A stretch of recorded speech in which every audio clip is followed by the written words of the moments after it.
numerosos animales han muerto por culpa del fuego o intoxicados por el humo.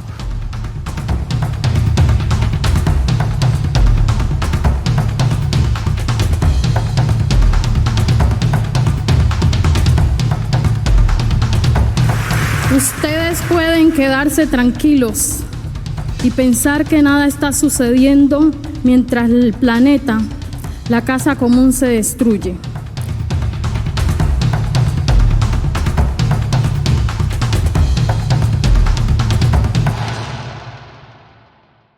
Hola, muy buenas tardes, muy buenas noches.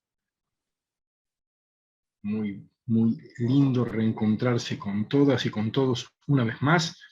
No voy a hacer un prólogo demasiado largo.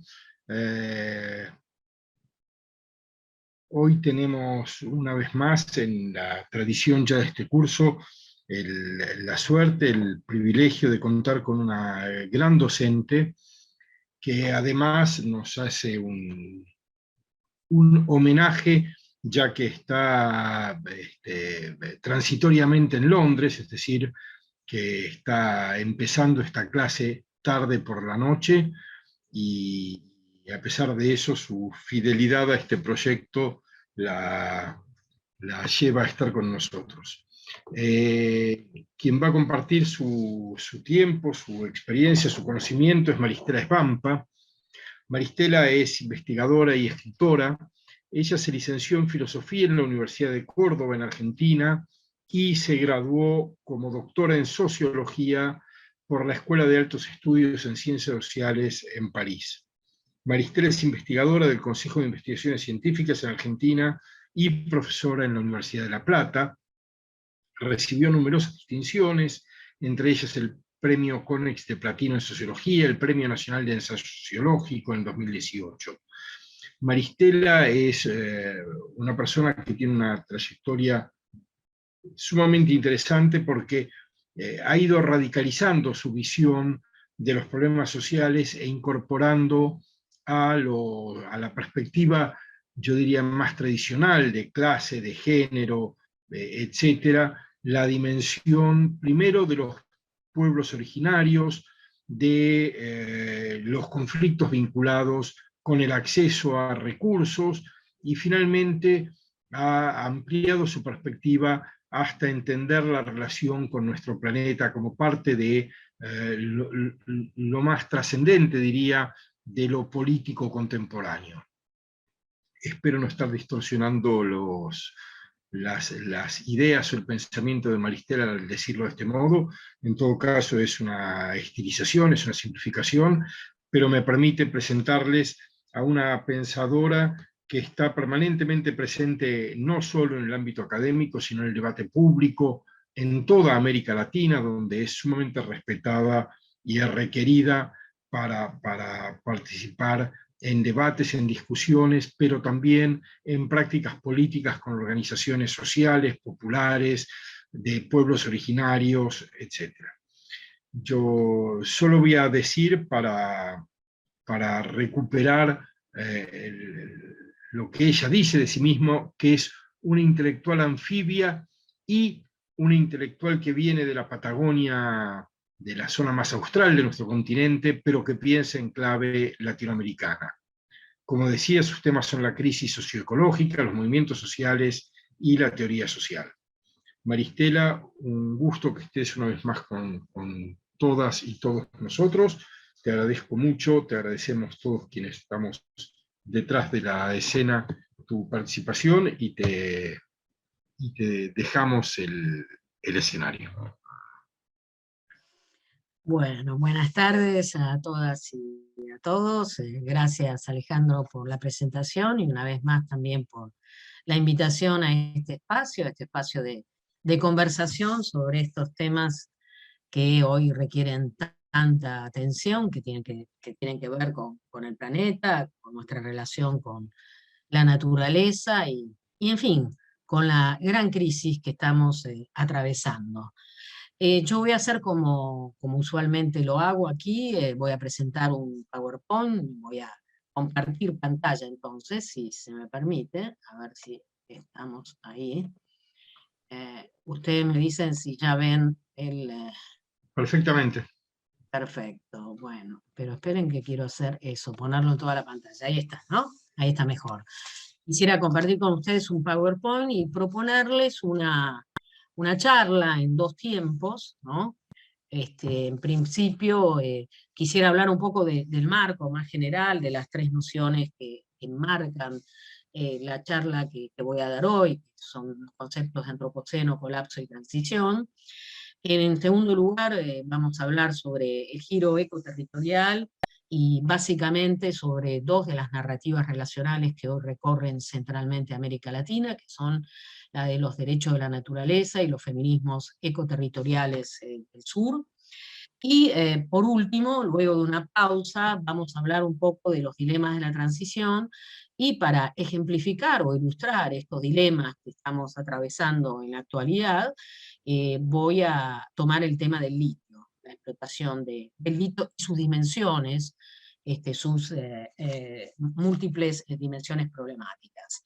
Entonces, sin más, no le voy a dedicar mucho tiempo, pero sí señalar el marco a través de estos 3 conceptos: el de antropoceno, que es el que vengo trabajando hace mucho tiempo ya, porque es un concepto síntesis, un concepto que de alguna manera coloca en la agenda global el hecho de que hemos atravesado un punto de inflexión, que hemos tocado los límites naturales y ecológicos del planeta, ¿no? El antropoceno nos advierte sobre el alcance planetario de la crisis socioecológica, que tiene obviamente un carácter antropogénico o antrópico, ¿no? Pero hablar de antropoceno también implica hablar de un concepto en disputa. No todas las lecturas que se hacen sobre el antropoceno son radicales. Hay lecturas que están mucho más acopladas a narrativas tecnocráticas y capitalistas. En todo caso, desde mi perspectiva, el antropoceno es un concepto que nos ayuda a pensar en clave transdisciplinaria, en primer lugar, eso sin duda. Sobre todo porque es una noción que no solo retoma la gente que se sitúa en las ciencias de la naturaleza o las llamadas ciencias de la tierra hoy ahora, sino también desde las ciencias humanas y las ciencias sociales, ¿no? Permite esta conversación que, de alguna manera, lo vamos a ver en la charla cuando abordemos el tema del feminismo, la consolidación de una visión moderna del mundo rompió, que es la bifurcación entre lo social y lo natural. Pero además permite una conversación con otras, con el arte, con otras miradas, que sí son mucho más abiertas a dialogar con otras epistemes. Entonces, en ese sentido, en términos, diríamos, epistemológicos, el concepto antropoceno abre una puerta a lograr un entendimiento común sobre la crisis que estamos transitando. Por otro lado, en términos radicales, el antropoceno implica un cuestionamiento de el ideario desarrollista, ¿no? El ideario del progreso que se ha consolidado en los últimos 400 o 500 años, y por esa vía también cuestiona, ¿no?, lo que es la ilustración básica de esas lógicas de desarrollo, que es el modelo capitalista neoliberal. En esa línea, el antropoceno nos desafía a pensar de manera entonces más holística, no solo sobre lo que vamos a abordar, que tiene que ver con el modelo extractivo que se ha consolidado en las últimas décadas, aunque en América Latina viene de largo, sino tener una perspectiva más integral sobre lo que es el perfil metabólico de nuestra sociedad. Esto es sobre el tipo de intercambio entre sociedad y naturaleza, que en el marco del capitalismo actual implica un metabolismo insustentable. No es solo el modelo de producción o el modelo de extracción, sino el modelo de consumo, el modelo de circulación de los bienes y, por supuesto, el modelo de desechos. Entonces, el antropoceno cuestiona todo esto, ¿no? O en todo caso pone de relieve que la crisis está atada a todo esto, ¿no? Y por último, tiene repercusiones filosóficas porque pone de manifiesto el hecho de que es necesario, ¿no?, reformular nuestro vínculo con la naturaleza para salir de aquellos esquemas o paradigmas binarios que entienden a la naturaleza como algo externo o exterior al ser humano, como lo advertimos hoy en esa matriz desarrollista que todavía es dominante. El otro concepto que efectivamente es importante para entender el momento actual es el de colapso, porque tal como están planteadas las cosas, el colapso es una parte del antropoceno. No necesitamos que el permafrost del Polo Norte se derrite liberando el gas metano de sus profundidades para asistir a un colapso generalizado, ¿no? Están esos eventos extremos, los cuales el pequeño video que pasaron recién muestran, como por ejemplo los mega incendios forestales, ¿no? Que conocemos en nuestras latitudes, en Brasil, en Argentina, en Bolivia, pero también en otros lugares del mundo, como en California, en Estados Unidos, o los mega incendios en Australia. Tenemos una pandemia, por otro lado, de origen zoonótico, la del COVID-19, ¿no? Una pandemia que efectivamente está muy ligada a los modelos de desarrollo que devastan el ambiente y que sobre todo avanzan en función de la deforestación y que por eso destruyen sistemas silvestres, ¿no? Que albergan a estos virus que saltan de los animales a los seres humanos. Así que estamos en realidad ante, podríamos decir, una situación de colapso, pero tenemos que aclarar un poquito más eso, porque la noción misma de colapso está muy de moda y puede llevar a pensar de una manera unívoca o unidimensional la realidad que estamos atravesando. Yo ahí les puse en el PowerPoint, en la imagen, la tapa de algunos libros, entre ellos el de Pablo Cerviñe y Rafael Stevens, Cómo todo se puede derrumbar o otro fin del mundo es posible, que son los que han fundado la llamada colapsología, ¿no? En Francia, y que sostienen la idea de que efectivamente estamos en colapso, pero que el colapso no es el fin del mundo, sino que es el fin del mundo tal cual lo conocemos, y que necesitamos construir herramientas para atravesar precisamente esa situación, digamos, de cambio. También les puse un libro de Carlos Taibo, que es un español, que refiere mucho a la obra de Fernández Durán, que es uno de los fundadores de Ecologistas en Acción, una de las mentes más brillantes, creo yo, en el campo ambiental, que murió hace varios años, que escribió un libro enorme sobre la historia de la energía, 2 tomos, y que era en ese sentido también un colapsista, en la medida que él creía en el colapso, sobre todo de tipo energético, ¿no?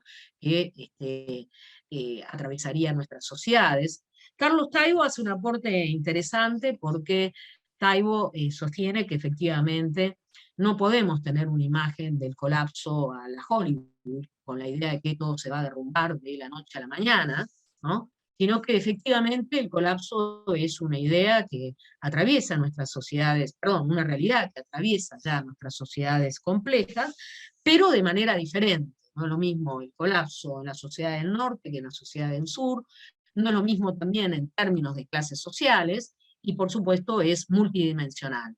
Nunca podemos pensarlo solamente como ecológico. Inclusive las perspectivas históricas que se han elaborado, los estudios que se han hecho sobre el colapso, dan cuenta que efectivamente el colapso es ecológico, ¿no? El cual explica la desaparición de distintas sociedades, pero no únicamente ecológico, sino que está ligado a otras dimensiones, como puede ser, ¿no? La hostilidad de los países o de las zonas o de las ciudades vecinas, es decir, la realidad de la guerra, entre otras cuestiones.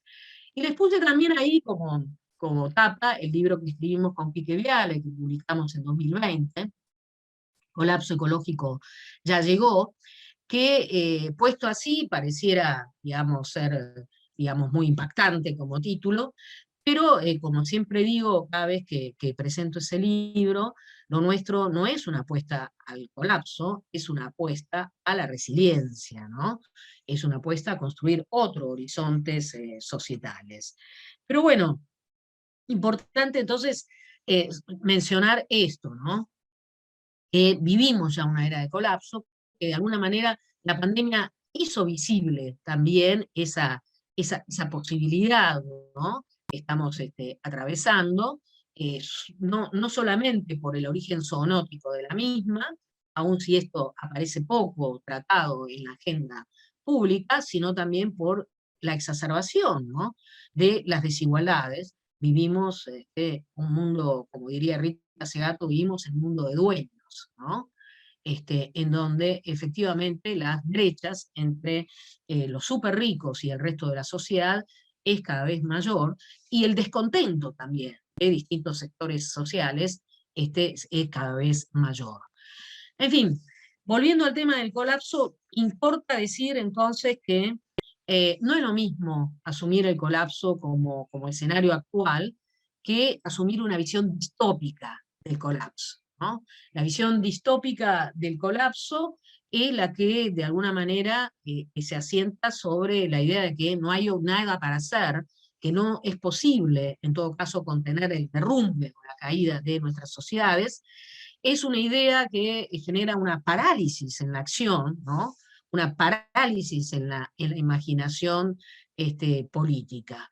No es esa visión distópica la que estamos propiciando, sino la idea de que el colapso es parte del antropoceno, porque hemos ya, insisto, tocado los límites ecológicos y naturales del planeta, pero no es de un día para el otro, sino que puede concebirse también como una suerte de descomposición social creciente, ¿no?, que puede tener diferentes destinos, ¿no? El tránsito puede derivar en una suerte de colapso generalizado, que puede comenzar con un colapso energético, ¿no?, o puede derivar en un cambio estructural que implique efectivamente otra dirección en la sociedad, ¿no? No iba acá, me parece. Pero esto me llevó al final, y a ver cómo voy a retroceder de manera salvaje, así, para volver a acá. Bueno, les decía que entonces la visión que tenemos del colapso no es distópica, sino que implica pensar sobre la transición, en realidad. Quien dice colapso está diciendo también transición, esto es un cambio hacia un nuevo régimen, podríamos decir, socioecológico. Les puse la tapa de este libro acá, que encontré en Inglaterra, investigando en la biblioteca de acá de donde estoy. Estuve investigando sobre el tema transición y me encontré con un libro histórico, de carácter histórico, que analiza lo que se llama la gran transición en la tardía Edad Media en Europa. Y la verdad es que es un libro que me pareció muy revelador por, podríamos decir, las similitudes que tiene con el tiempo que hoy estamos viviendo. El libro es de autoría de un historiador británico, Bruce Campbell, y se propone analizar sobre todo esos 2 o 3 siglos, entre el siglo XIV y el siglo XVI, en el cual Europa sufrió grandes cambios estructurales, ¿no?, que estuvieron muy ligados, por un lado, a el cambio climático, que generó una corta edad de hielo, ¿no?, que impactó fuertemente sobre la población, que generó hambrunas, que destruyó cosechas enteras, ¿no?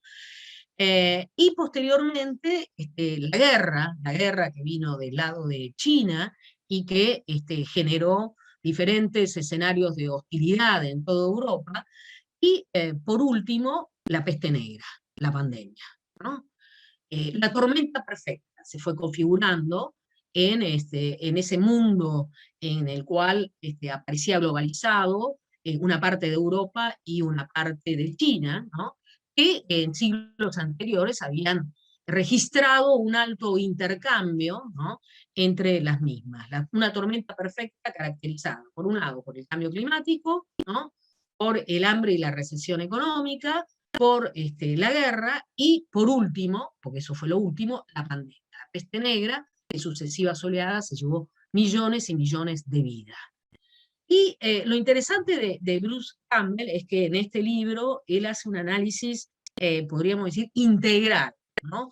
Es un análisis en el cual incluye variables climatológicas, económicas, sociales, demográficas, en donde él trata de analizar la relación entre clima y sociedad, entre biología y ecología, entre, hoy diríamos, lo humano y lo no humano también, ¿no? Para explicar los cambios que se dieron en esa Europa. Y él dice, efectivamente, no es un cambio de ciclo, ¿no? No hubo vuelta a la normalidad, ¿no? Sino que hubo la transición de un régimen socioecológico a otro régimen socioecológico. Y por régimen socioecológico entiende, de una perspectiva más holística, más integral, como el entramado de factores y elementos necesarios para la vida, ¿no? Él trata de tener una visión, digamos, en la cual se articulan sistema social y sistema natural. Esto tiene mucho que ver con las nuevas miradas que hoy hay sobre de investigación en la historia pasada. En fin, yo traje a colación este libro porque la verdad que es un libro publicado en 2016, antes de la pandemia, ¿no? Y es un libro que me pareció muy interpelador por esta serie de similitudes, ¿no? Que efectivamente hoy se viven. Pero sobre todo por el hecho de que él insiste en afirmar de que ese colapso que vivió Europa en entre el siglo XIV y el siglo XVI conllevó una gran transición. Entonces ahí vuelvo a la idea de transición, que es el tercer eje, digamos, en términos de conceptos teóricos, de conceptos marcos, porque, insisto, ¿no? Quien dice colapso, dice también transición. Y estamos hablando aquí de un cambio de régimen socioecológico. Sin duda, una transición, o la necesidad de pensar la transición, está muy ligada también a los impactos que ha tenido la pandemia, ¿no?, del COVID-19. Sin duda también la pregunta por la transición, sobre todo se instala, ¿no?, en ese momento de crisis extraordinaria, tiene que ver también con un imperativo, si ustedes quieren, con una visión normativa, ¿no?, de la sociedad. Nos preguntamos a través de la transición qué tipo de sociedad queremos construir, qué antropoceno estamos dispuestos a transitar. Se hace en general una apuesta fuerte para ver si es posible o no controlar o cambiar, ¿no?, o en todo caso darles contenidos diferentes a la transición. Porque obviamente la transición que estamos viviendo puede ser o puede seguir siendo como lo que es una transición desordenada, caótica, que implica la profundización del capitalismo del caos, que implica la profundización de las desigualdades, de la xenofobia y de la expansión de las extremas derechas. Puede ser también una transición corporativa, dominada por el mercado y los países más ricos, que probablemente se fusione con esa transición desordenada, caótica y xenofóbica. Puede ser una transición justa, pero acotada a los países del norte, que están pensando de qué manera implementan un Green New Deal o un gran pacto verde a través de la articulación entre justicia social y justicia ambiental, pero pensando solamente en sus sociedades, teniendo solo una visión doméstica en la cual solo Europa se salvaría, o Estados Unidos o China, sin tener en cuenta los países del sur global. Podemos pensar, y este es el gran desafío, al menos para quienes habitamos el sur global, si es posible o no realizar una transición justa desde un punto de vista geopolítico, ¿no? Y en ese sentido, una transición justa implica, sin duda, una perspectiva holística y multidimensional, ¿no?, que conlleva un cambio en el sistema de relaciones sociales, pero también un cambio en las relaciones entre sociedad y naturaleza. Esa es la idea, en todo caso, que me parece importante destacar. ¿Hay narrativas en pugna? Sí, las hay. Las hay, aunque muchos no discutan en el sur global todavía sobre estas cosas, hay muchas narrativas. Y con esto sintetizo un poco lo que he venido diciendo. Hay narrativas distópicas, ¿no?, muy propias de aquellos que efectivamente consideran que no es posible hacer nada y que lo único que queda es esperar el hundimiento, el derrumbe gradual, acelerado, o vaya a saber cómo sea, pero que en todo caso implica una parálisis de la acción política y de la imaginación política también, ¿no? vemos mucho de eso, y no solamente lo vemos en las películas o en las series posapocalípticas que abundan en las plataformas digitales. En segundo lugar, están las narrativas capitalistas tecnocráticas, que sin duda apuestan a lo que llaman la modernización ecológica, esto es, apuestan a, de alguna manera, a salvar el capitalismo apelando a las tecnologías. Hay todavía en esas narrativas capitalistas tecnocráticas una gran confianza en el hecho de que la tecnología podrá salvarnos, aun si no tocamos los resortes fundamentales o las causas estructurales por las cuales estamos en esta crisis climática y en esta crisis ecológica y en este contexto de multiplicación de las desigualdades, ¿no? Economía verde, con más crecimiento económico, financiarización de la naturaleza, geoingeniería, son algunas de las fórmulas, todas juntas pueden ir también, de que están en la base de ese discurso que sin duda es dominante. Y están lo que yo denomino narrativas relacionales, que sin duda están ligadas a las experiencias locales, ¿no? A esas categorías y a esos discursos contrahegemónicos que se han elaborado al calor de las luchas ecoterritoriales en todo el mundo, y muy particularmente en América Latina, pero también a las propuestas más globales de una transición justa y popular, ¿no? Ahí vamos a ver los pueblos originarios, los feminismos ecoterritoriales, tienen un rol importante en la elaboración de estas narrativas relacionales. Eso es lo primero entonces que quería presentar. Un poco el marco, ¿no? Teórico, que también es una suerte de diagnóstico, ¿no? Como que nos sitúa en el lugar de la crisis, insisto, no solo climática y ecológica, sino también muy ligada a la profundización de las desigualdades sociales. El segundo tema que quiero abordar es más específico y tiene que ver con este contexto de las luchas en América Latina, ¿no? Las defensas de la tierra y el territorio en América Latina, ¿no? Que hoy se superponen a las narrativas también por la justicia climática, están muy ligadas a los ambientalismos populares. El proceso de ambientalización de las luchas viene de lejos, pero sin duda se ha profundizado en los últimos 20 años al calor de la expansión de las distintas formas de neoextractivismo en América Latina. Sin duda, lo dije al principio, apenas lo mencioné, la historia de América Latina está muy ligada al extractivismo. Históricamente América Latina ha sido exportador de naturaleza, como ha dicho mucha gente.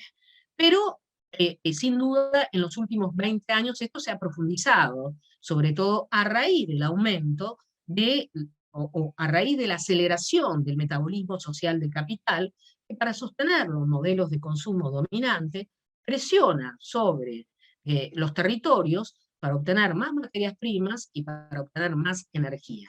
Al presionar sobre los territorios, produce fenómenos de dislocación, fenómenos de destrucción de ecosistemas, de persecución de las poblaciones y de criminalización de resistencias sociales. Esto es lo que está ocurriendo hace 20 años en América Latina, ¿no? Independientemente del gobierno que encontremos, sean gobiernos neoliberales, sean gobiernos conservadores o sean gobiernos progresistas. Durante el ciclo progresista vimos que efectivamente los países que tenían políticas más integradoras también tuvieron enormes conflictos ambientales porque promovieron la expansión de las distintas formas de extractivismo, porque promovieron la visión también de una suerte de desarrollo fundado en la idea de que el planeta es infinito y que en ese sentido podemos continuar en la lógica entonces del crecimiento ilimitado. Sin duda, en el año 2000 yo sitúo ahí el retorno de la idea de desarrollo como gran relato estructurante en América Latina, que contiene no solo la visión productivista y la visión antropocéntrica propia de Occidente, sino también suma la visión eldoradista. Una visión eldoradista muy ligada a la idea de que América Latina es rica en recursos naturales, y que esos recursos naturales que sin duda han promovido procesos de expoliación económica, ¿no? También pueden ser, si se los explota a través del Estado, el punto de partida de un crecimiento acelerado, ¿no?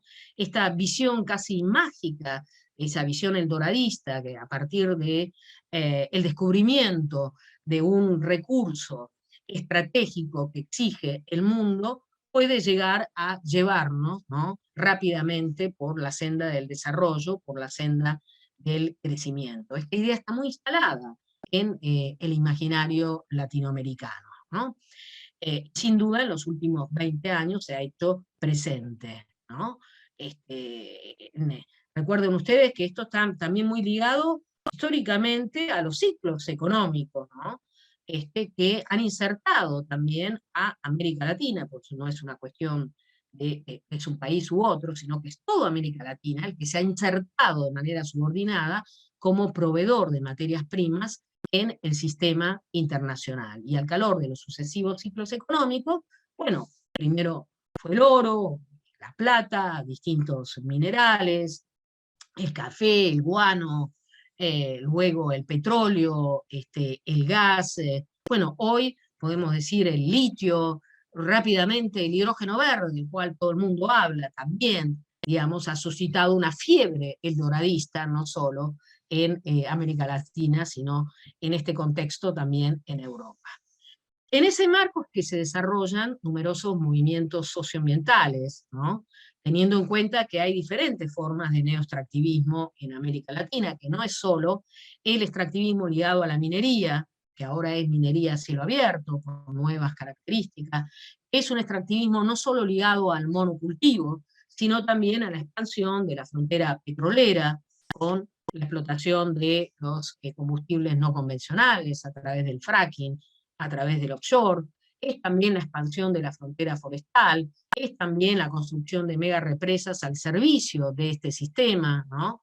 En fin, una pluralidad, digamos, de actividades diferentes entre sí, pero que tienen elementos comunes muy ligados a la exportación de commodities o de materias primas a los países centrales o a los países más desarrollados. Es en ese marco que se han desarrollado resistencias en América Latina que han dado lugar a diferentes movimientos por la justicia ambiental, el ecologismo popular, ambientalismo popular, como ustedes quieran llamarlo. En todo caso, aun si son diferentes los nombres, dan cuenta de la extensión, ¿no?, de afectados ambientales en América Latina, de la extensión de zonas de sacrificio, ¿no?, al calor de la expansión de las fronteras del neoextractivismo. Yo diría que en los últimos 15 años, en razón de ello, en América Latina observamos como tendencia, al calor de estas luchas, la emergencia de una nueva narrativa, ¿no?, que expresa la convergencia entre el lenguaje ecologista, muy incorporado por los movimientos y los colectivos movilizados, la importancia también del protagonismo de los pueblos indígenas y toda la narrativa y la cosmovisión indígena, y, digamos, más cercanamente el aporte de los feminismos populares. Esta convergencia entre discurso ecologista, indianista y feminista es el que ha dado origen a una nueva gramática política y también un empujón muy grande a los enfoques relacionales en la visión sociedad-naturaleza. En esa línea también podemos encontrar diferentes tópicos, ¿no?, de ese giro ecoterritorial, y por tópicos entiendo, sobre todo, ¿no?, estructura de significación y conceptos comunes que movilizan a los actores y plantean un horizonte en común diferente al que se está viviendo. Plantea lenguajes de valoración del territorio y de los bienes comunes diferentes al lenguaje dominante, al lenguaje desarrollista, que comparten empresas o grandes corporaciones globales, pero también empresas estatales, gobiernos nacionales, gobiernos locales. En fin, ese nuevo lenguaje territorial está atravesado por diferentes conceptos, ¿no?, como el de buen vivir, derechos de la naturaleza, bienes comunes, justicia ambiental, soberanía alimentaria, cuidado y sostenibilidad de la vida, post-extractivismo, y yo agregaría, no sé por qué no lo hice ahí, el de transición justa, ¿no?, y popular, también se está incorporando en los últimos tiempos, aun si la discusión por la transición es más reciente.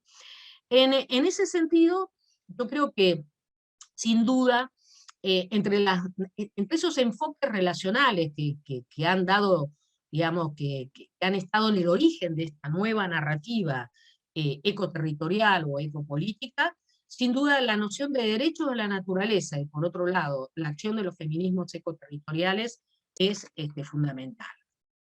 ¿Estamos bien, no? ¿Me escuchan bien ahí? Porque no quisiera sentir que estoy hablando sola. Muy bien. ¿Sí? Bueno, perfecto.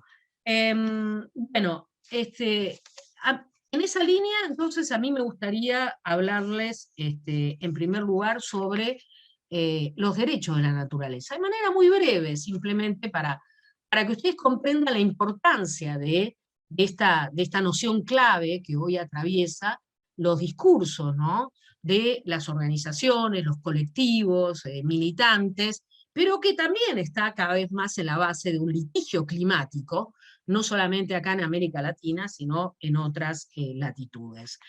En principio, la noción de derecho a la naturaleza viene de distintas tradiciones, ¿no?, de una tradición filosófica, pero también es cierto que está muy asociada en América Latina a la cosmovisión de los pueblos indígenas, una cosmovisión relacional en la cual, ¿no?, la naturaleza no está afuera, sino que el individuo forma parte de la misma, y esto configura un mundo y marco de referencia completamente distintos a los que tenemos nosotros, ¿no?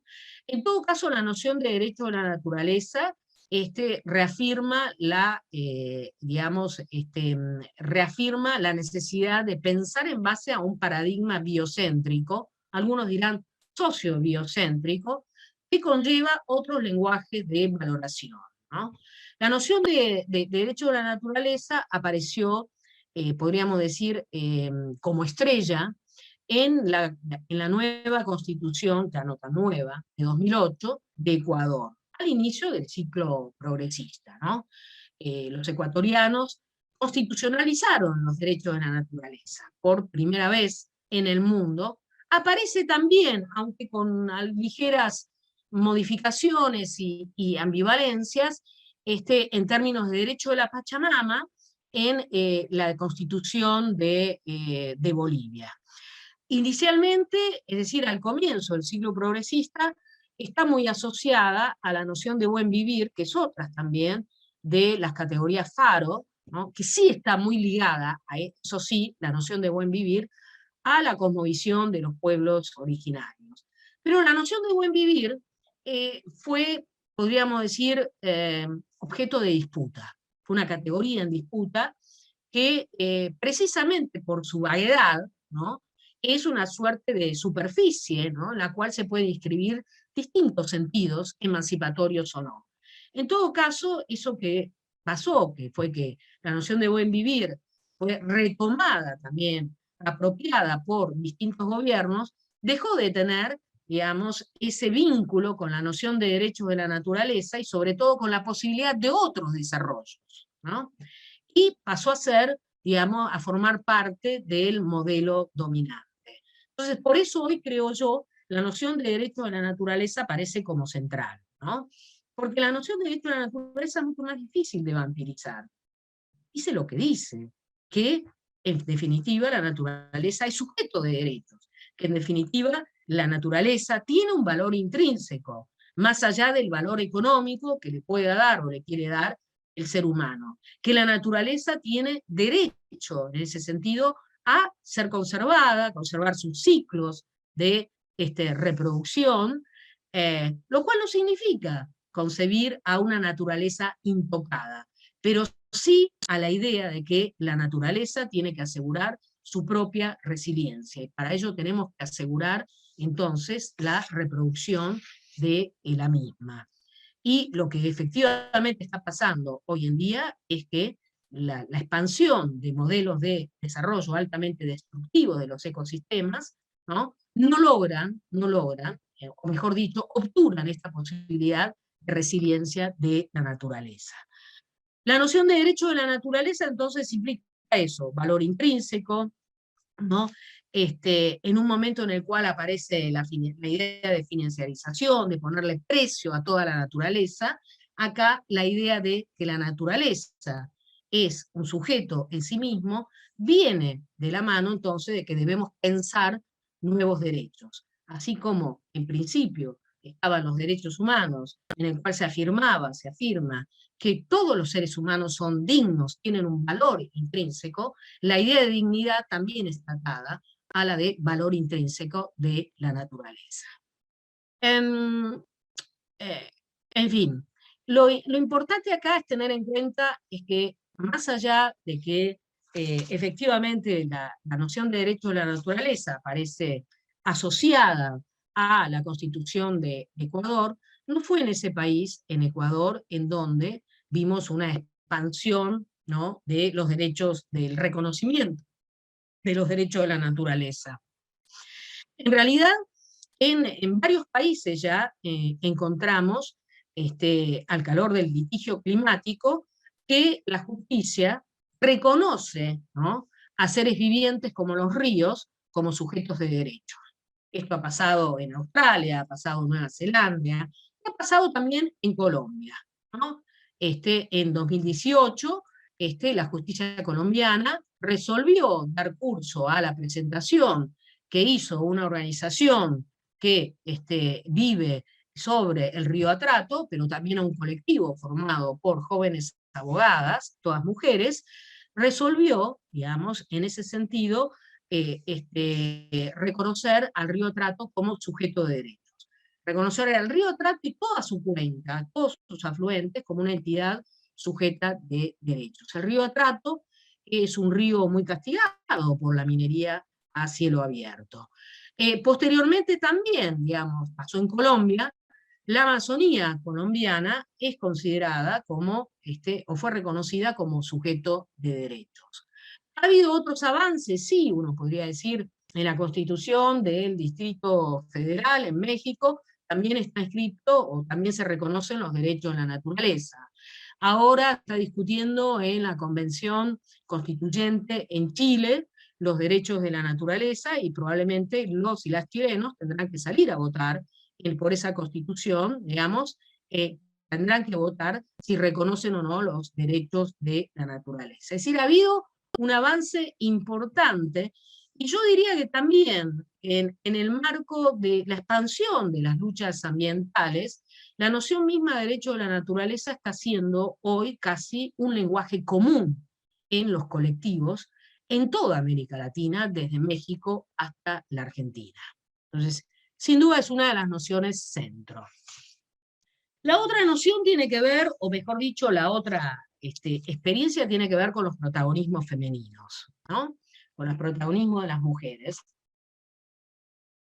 Ecofeminismos del sur, feminismos ecoterritoriales, voy a pasar a la próxima, que sin duda han hecho un aporte fundamental, porque todos sabemos que las mujeres tenemos un rol importante en las luchas sociales, históricamente en América Latina. También las mujeres han sido las primeras en detectar, ¿no?, los impactos de los modelos de desarrollo, y el silencio que rodea a esos modelos en función de ese alineamiento de los poderes que suele darse, ¿no?, entre corporaciones, Estado, y muchas veces también representantes del sistema científico. Son las mujeres que tienen a su cargo las tareas de reproducción las que detectan esos impactos sobre la salud. Primero lo hicieron cuestionando la industria farmacéutica ya en los años 60, 70, ¿no? Hoy en día lo hacen acá en América Latina, cuestionando la expansión del neoextractivismo, sobre todo a partir de los impactos que el extractivismo tiene sobre los ecosistemas, pero también sobre los cuerpos ¿no? Además de los territorios, sobre los cuerpos de los sujetos involucrados en los territorios. ¿Qué es lo novedoso de estos feminismos ecoterritoriales? Y que es ciertamente diferente a los feminismos urbanos que encontramos en el resto de nuestras sociedades, ¿no? Hay una ampliación del debate feminista clásico, no solo porque, en definitiva, tenemos aquí luchas por la sobrevivencia, sino que hay aquí una apuesta a un feminismo situado, ¿no?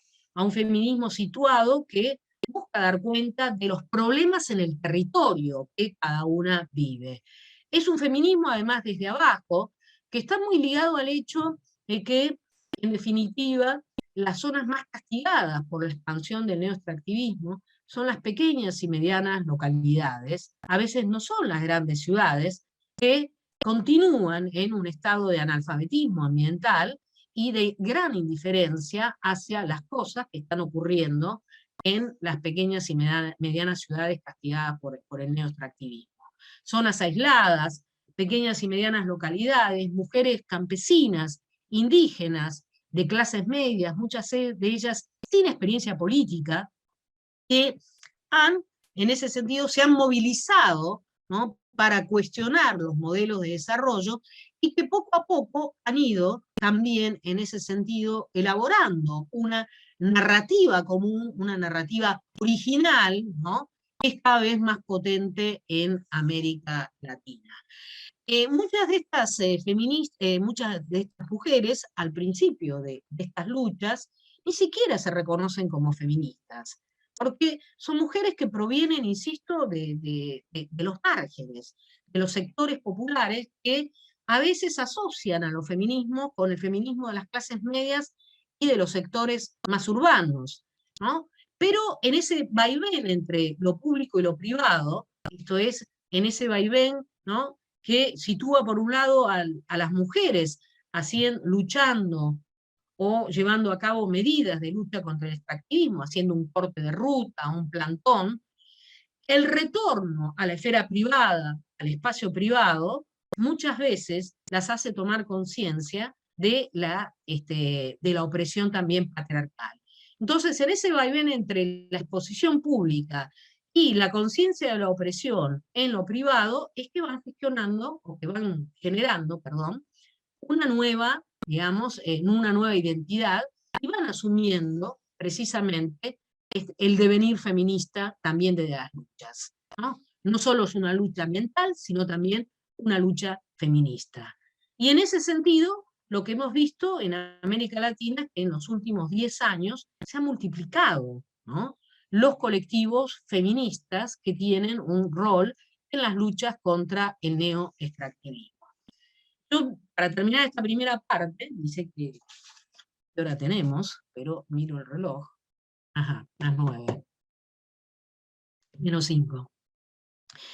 Simplemente quisiera comentarles cuáles son las diferentes corrientes de los feminismos ecoterritoriales en América Latina, sobre todo para insistir en la idea de que hay diferentes tópicos y que estos feminismos ecoterritoriales han constituido, ¿no?, como una suerte de espacio de geometría variable en el cual conviven, ¿no?, diferentes narrativas. En primer lugar está la de los afectados o afectadas ambientales, mujeres que viven en zona de sacrificio, ¿no?, impactadas no solo por la expansión del modelo extractivo, sino también por el modelo industrial. Piensen ustedes en Chile, ¿no?, en las mujeres de Puchuncaví, Quinteros, que el nuevo presidente Boric prometió erradicar, ahí donde hay una gran cantidad, digamos, una concentración de empresas, ¿no?, de todo tipo, pero sobre todo industrial, que ha destruido, ¿no?, el territorio, ha contaminado enormemente las aguas, el aire, y ha generado impacto en la salud de habitantes que son, como suele pasar, de una condición muy pobre, que son muy vulnerables. Entonces, en América Latina vemos que esta superposición entre contaminación ambiental y pobreza es, digamos, casi la regla, ¿no?, y la que ha dado origen a estos ambientalismos populares que, por lo general, luchan por crear generar un lenguaje de derechos, sobre todo, porque tienen naturalizada, ¿no?, la contaminación. Piensen ustedes también en la zona del Riachuelo,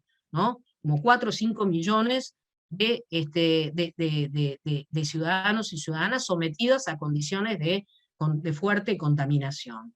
Bueno, ahí las mujeres en zona de sacrificio, ¿no?, son las que han tenido también un rol fundamental en llevar también a la justicia, ¿no?, estas denuncias ante los impactos, ante la contaminación de las aguas, del aire, pero también de los impactos sociosanitarios del modelo.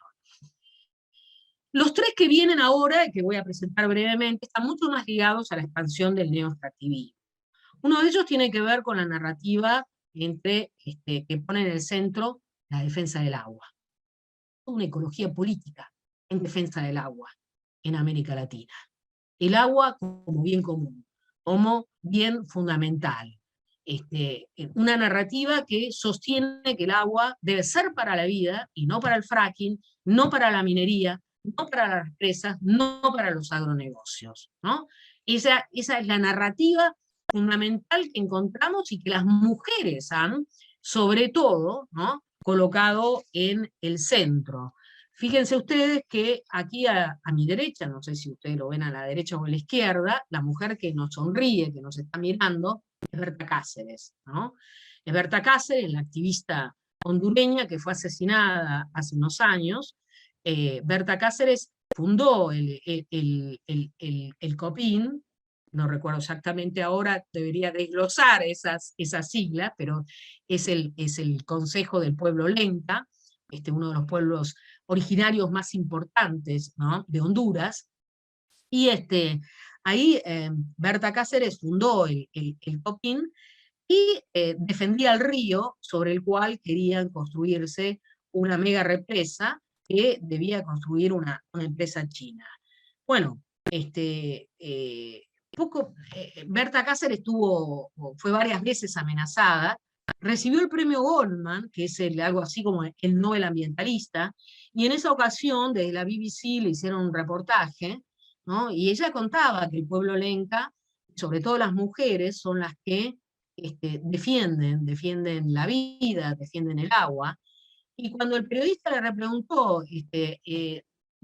preguntó por qué ella estaba tan confiada en el triunfo de su lucha, Berta Cáceres respondió, lo dijo el río, ¿no? Una frase que dijo casi al pasar, hablando del protagonismo de las mujeres y el pueblo lenca, que da cuenta también del hecho de que en el marco de una narrativa relacional, la cuestión de la interdependencia entre lo humano y lo no humano, entre los seres sintientes, es fundamental, ¿no? La tercera narrativa que está muy ligada a las luchas contra el extractivismo, pero que también pone al tema de los femicidios en el centro, es la de los feminismos comunitarios indígenas, que es cada vez más potente, que recorre América Latina, que nació en América Central. La foto que ustedes ven ahí es de Lorena Camnal, que es una gran pensadora, además de una activista, ¿no?, tiene una historia dramática de violación en su familia, y que es la que hizo el lazo entre violencia extractiva, violencia patriarcal y violencia colonial.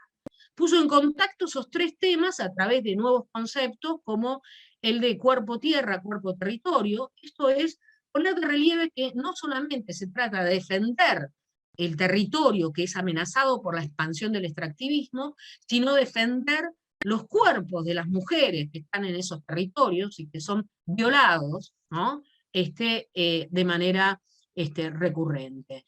Entonces, esta articulación entre distintas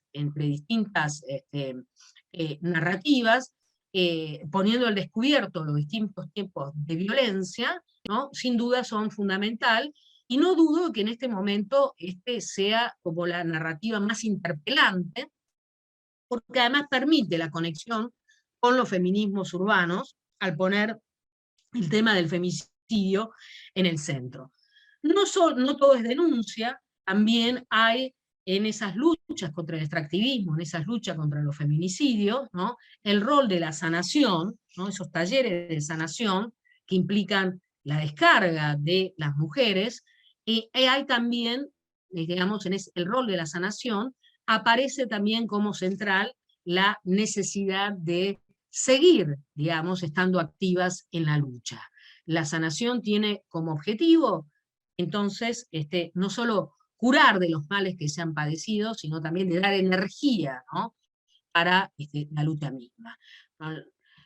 La cuarta narrativa, y con esto voy cerrando esta primera parte, es una que nos viene de los movimientos campesinos, la que pone en el centro el acceso a la tierra y la soberanía alimentaria, que es una de las categorías faro de la CLOC, la coordinadora de las organizaciones campesinas de América Latina y de la Vía Campesina, y que ha tenido en los últimos años, digamos, una potenciación, sobre todo a partir del rol de las mujeres y la expansión de experiencias agroecológicas en toda América Latina, no solo ligadas a movimientos sociales, sino también a experiencias de economía no convencional, algunas de ellas también lideradas por mujeres.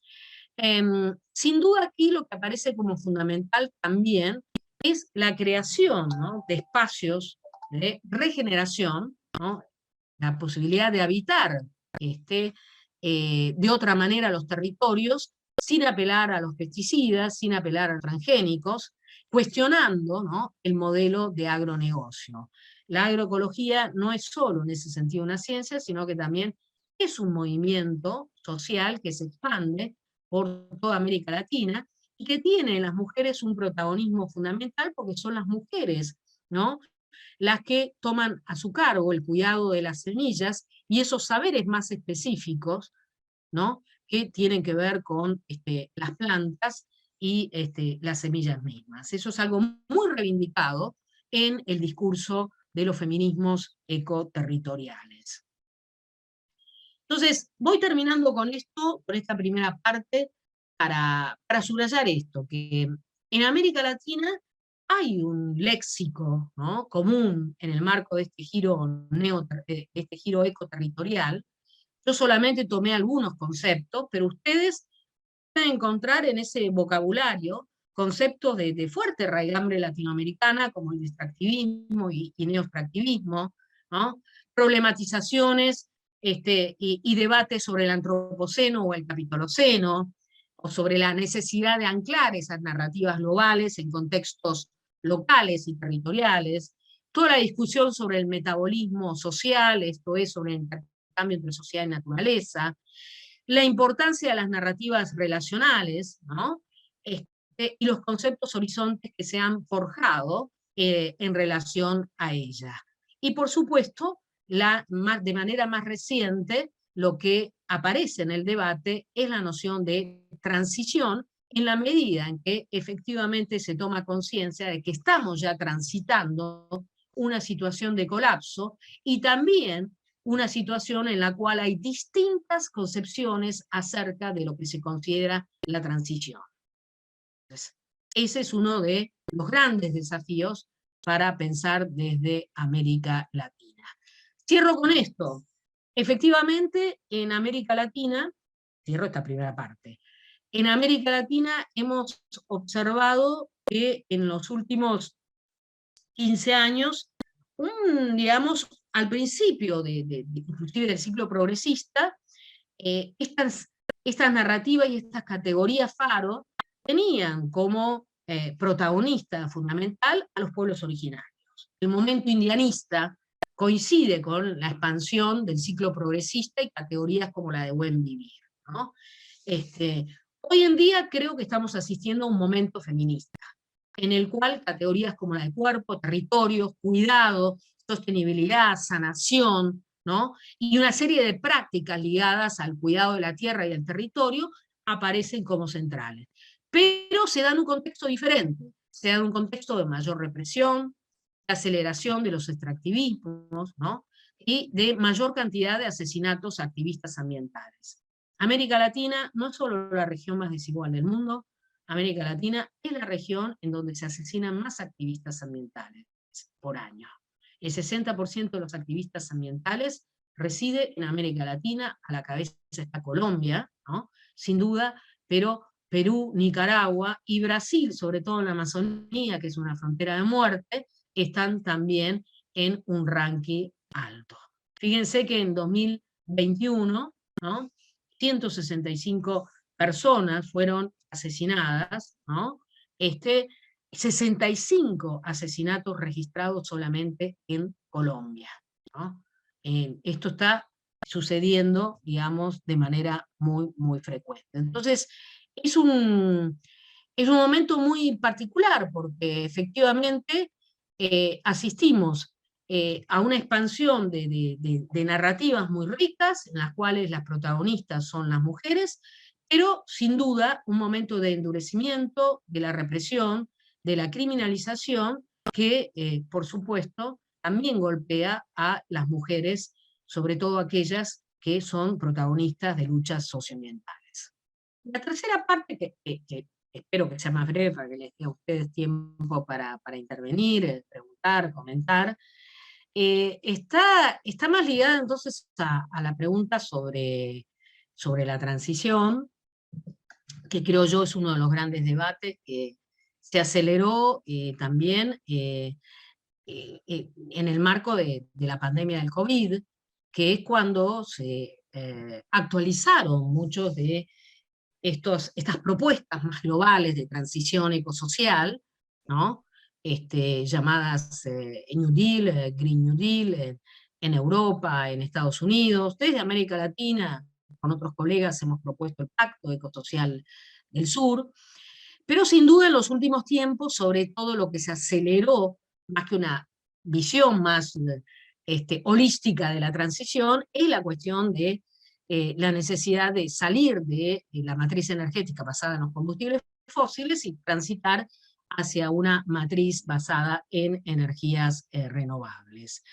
Esta discusión está poco presente en América Latina, parece más bien ser una suerte de agenda impuesta desde el norte hacia el sur, porque en América Latina, y mucho más en el marco de esta pandemia, en realidad se han acelerado los proyectos extractivos, entre ellos la expansión de la frontera petrolera.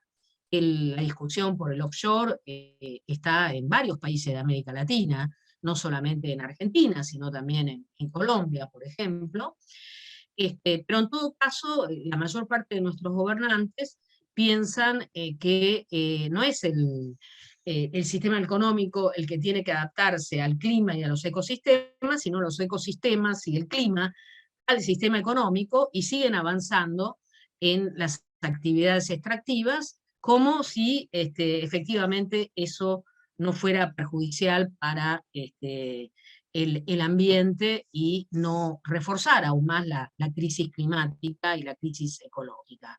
Como todos nuestros países además han sido muy afectados por la pandemia en términos económicos, sociales, muchos de ellos ven que el extractivismo es como la única herramienta posible para reactivar la economía. En América Latina también persiste esta división, esta dicotomía entre lo social y lo ambiental, como si el extractivismo en tiempo del boom de los commodities hubiese servido solo para reducir la pobreza. En realidad también alimentó la concentración de la riqueza, y históricamente la contaminación ambiental, como lo dije anteriormente, ha afectado y sigue afectando a las poblaciones más vulnerables. La defensa del ambiente y de la tierra y el territorio no es una cuestión de clases medias, mucho menos de ricos, es una cuestión de sectores vulnerables, de ambientalismos populares, que hoy en día se están expandiendo por toda América Latina, ¿no? En ese marco es que todavía seguimos viendo mucha ceguera epistémica, mucho analfabetismo ambiental, muy ligado también a esta necesidad de seguir exportando que forma parte, ¿no?, de nuestro ADN económico en América Latina. Pero, insisto, en ese marco es que mientras en Europa y Estados Unidos, China misma también tiene su plan de transición energética, están llevando a cabo cambios, ¿no?, importantes para transitar hacia otra matriz, en América Latina estamos en vistas de una ampliación de la zona de sacrificio que ahora se hace también en nombre de la transición energética. Y para ello me gustaría ejemplificarlo con el tema del litio, ¿no? Porque el litio es de alguna manera la nueva estrella, ¿no? De las, digamos, de las energías renovables, es el nuevo mineral que en ese sentido aparece como la clave para el tránsito hacia una sociedad fósil. El litio está en nuestros celulares, está en nuestras computadoras y por supuesto por la vía de las baterías es la base del pasaje a la electromovilidad para abandonar los autos basados en combustibles fósiles hacia autos eléctricos. Ahora bien, fíjense ustedes que el 58% de los recursos globales del litio y el 53% de las reservas está en lo que se llama el Triángulo del Litio. Esto es al sur de Bolivia, que abarca el Salar de Uyuni, que es el salar más grande inclusive de toda la zona, el norte de Argentina y el norte de Chile. El Triángulo del Litio está compuesto por una serie de salares que son ecosistemas muy frágiles, ecosistemas muy áridos también, y además territorios en donde habitan la mayor parte de los lugares pueblos originarios, pueblos muy vulnerables que hoy en día se ven avasallados, ¿no? En donde ingresan corporaciones transnacionales para explotar el litio en nombre de la transición energética. Son numerosas, ¿no? Los salares en donde hoy se está explotando el litio, sobre todo del lado chileno y argentino. Bolivia ha tenido otras cuestiones. Pero en todo caso, lo importante es subrayar que hay una enorme presión geopolítica, ¿no? Y que en estos territorios, sobre todo en Chile y en Argentina, están presentes las principales, ¿no? Empresas o corporaciones globales asociadas a las principales automotrices del mundo, están las principales firmas eléctricas a nivel global, como Tesla, entre otras. La concentración que existe, ¿no? En el manejo de la cadena global, esto es, en la elaboración de la batería del litio, es muy alta. El 50% de las baterías para automóviles eléctricos se elabora en China y en Japón, ¿no? La concentración no solo se da aguas arriba, sino también aguas abajo, como dicen los miembros del grupo que dirijo, del grupo de estudios críticos e interdisciplinarios de la problemática energética. Ahí hay un grupo que está estudiando hoy en día el litio. La concentración no solo se da aguas arriba, sino también aguas abajo. Esto es, hay una gran concentración de empresas, unas 5 o 6 empresas, que explotan el litio a nivel global y todas ellas están presentes en América Latina. Entonces, fíjense ustedes, un lugar en donde hay una gran presión global, poblado, ¿no? Por pueblos originarios sumamente vulnerables que ven amenazados, sino destruidos sus medios de vida, sus medios de sobrevivencia, y ecosistemas muy frágiles como son los salares, porque efectivamente lo que tenemos ahí es lo que es llamado la minería de agua. El litio no es lo mismo que la minería o la mega minería metálica, la minería de cobre o de oro, que necesita remover toneladas de tierra y dinamitar montañas, pero sí, al igual que la mega minería, utiliza millones y millones de litros de agua, ¿no? Son con las salmueras, no traje imagen de las piscinas, pero bueno, son a través del sistema de salmuera, ¿no? Por evaporación, que requiere una utilización de gran cantidad de agua, es que se obtiene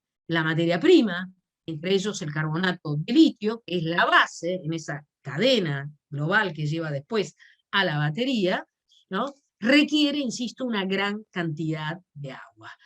Eso entra en competencia con otras actividades productivas, genera también grandes residuos sólidos, tiene un impacto sobre la biodiversidad y sobre el territorio. Los salares altoandinos son humedales, que son ecosistemas en estado crítico, muy particularmente en América Latina. Todo esto genera, digamos, una tendencia al ecocidio, o lo que llaman, ¿no? Los miembros de mi equipo, equipo, los jóvenes de mi equipo, Ariel Slipak, Melissa Argento y Florencia Puente, un modelo de acumulación por defosilización. Esto es un modelo que no solo es de despojo, sino que en nombre de la transición verde, ¿no?, está extrayendo, digamos, y despojando de estos minerales, de estos bienes comunes, del agua también, a estas poblaciones, destruyendo ecosistemas, garantizando además la transición energética para los países más ricos, ¿no?, para los países del centro global, mientras se generan, ¿no?, se configuran zonas de sacrificio en el sur global. Lo que tenemos entonces es esta nueva configuración que podríamos llamar el colonialismo energético, ¿no?, o el colonialismo verde, que está en la base de esa tendencia a que, en definitiva, la transición que se está realizando es una transición corporativa, privatista, que beneficia a los países centrales y que efectivamente genera altos impactos ambientales y sociales sobre las comunidades, sin tampoco dar la oportunidad a los propios países de origen, ¿no?, que puedan realizar una transición o puedan beneficiarse, ¿no?, manejando o controlando el proceso completo, desde el salar hasta la batería. Esto es lo que en lenguaje de los movimientos sociales se llama una falsa solución, ¿no?, en la medida en que, insisto, es un extractivismo por otros medios, pero un extractivismo que se hace en nombre de la transición verde. Con esto, ojo, yo no estoy diciendo que el litio es lo mismo que el gas convencional o el gas no convencional, para decirlo en términos argentinos. El litio no es lo mismo que vaca muerta, en donde se está explotando a través del fracking el gas y el petróleo. El gas y el petróleo son combustibles fósiles que son parte del pasado, del paradigma del pasado. Sin embargo, el litio no es unívoco. El litio pertenece a dos mundos. Por un lado, el extractivismo depredatorio, que ya conocemos, pero por otro lado es la llave para construir una sociedad post-fósil. Ahora bien, el tipo de transición que se está dando implica una transición en la cual, insisto, son las grandes corporaciones las que controlan, ¿no?, del salar a la batería, y son los países centrales los que se benefician con ella. No es casual entonces que encontremos resistencia ante todo esto, ¿no? Por ejemplo, acá vemos fotos que se corresponden con la resistencia de las 33 comunidades que habitan las Salinas Grandes, en el norte de Argentina, en la parte sobre todo de la provincia de Jujuy, ¿no?, que son comunidades que tienen una perspectiva holística, ancestral, que han articulado esa narrativa indígena propia de la cosmovisión, ¿no?, de los pueblos originarios, con la narrativa más ecopolítica que se ha venido elaborando en los últimos tiempos en América Latina. Entonces, buen vivir, derecho de la naturaleza, territorio, autodeterminación, plurinacionalidad, agua, el agua como fuente de vida, ¿no?, está en el centro de esa narrativa, ¿no? Y de hecho, el salar no es considerado ni como un paisaje primario, ni tampoco como un recurso estratégico, sino como un ser vivo, como un dador de vida, ¿no? Es en el marco de esta visión relacional que el salar, e inclusive la cuenca, ¿no?, es concebido como cuenca en esa visión relacional entre, digamos, bienes comunes y territorios. Muchas de estas cosas las contamos en el libro que publicamos de manera colectiva con el grupo de investigación de estudios críticos e interdisciplinarios de la problemática energética, en donde abordamos, ¿no?, los distintos ejes problemáticos de la transición para el caso argentino, pero también buscamos dar o comparar con otros países latinoamericanos, y sobre todo lo que buscamos, ¿no?, es plantear esos interrogantes fundamentales y no dar por sentado el hecho de que existe una sola transición. No, digamos. Hay diferentes conceptos sobre la transición, también sobre la transición energética, no solo sobre la transición socioecológica. El litio, insisto, está entre dos mundos, y tal como está planteada su explotación, sin duda todo indica de que en realidad está reavivando el extractivismo que ya conocemos en nuestros territorios. El litio pone en juego y pone de manifiesto de manera paradigmática cómo se está dando, ¿no?, de manera vertical y de manera norte-sur, en términos de dominación, la transición, en términos de transición corporativa. Por otro lado, y con esto sí voy terminando ya, hay que tener en cuenta lo siguiente. Cuando hablamos de transición, sostenemos también en términos holísticos e integrales que es necesario no solo, digamos, cambiar el modelo de extracción y de producción, sino también el modelo de consumo y el modelo de circulación de bienes y de desechos. Es todo el perfil metabólico del sistema actual el que es insustentable. Lo que está sucediendo hoy en día en nombre de la transición energética en el mundo es que en definitiva esta transición energética que supone, digamos, el tránsito hacia energías renovables, están basadas todavía en la idea del crecimiento infinito. Están basadas en la idea de que es posible reemplazar el automóvil privado, individual, basado en combustibles fósiles, por otro automóvil basado en baterías de litio, un automóvil eléctrico, pero siempre privado e individual. En realidad lo que sucede es que no hay planeta que aguante ni litio que alcance si continuamos con el modelo de consumo que actualmente hoy se ha consolidado de cara a la electromovilidad. Hay informes muy asustadores a nivel internacional que sostienen esto. Entre ellos, para ponerles nada más, el informe del Banco Mundial del año 2020, que muestra que efectivamente, si bien el tránsito hacia energías renovables implicaría una reducción de la emisión de gases de efecto invernadero, por otro lado, en realidad implicaría un aumento fenomenal de la extracción de minerales que se requieren para la construcción, no solo de las baterías, ¿no?, sino también de los molinos eólicos, de las turbinas, de los distintos, digamos, elementos que en términos tecnológicos necesitamos, ¿no?, para generar energías renovables o posfósiles, ¿no? Grafito, litio, cobalto, manganeso, además del litio, cobre, plata, se requerirían en cantidades monumentales, ¿no?, para asegurar la demanda que hoy existe, ¿no?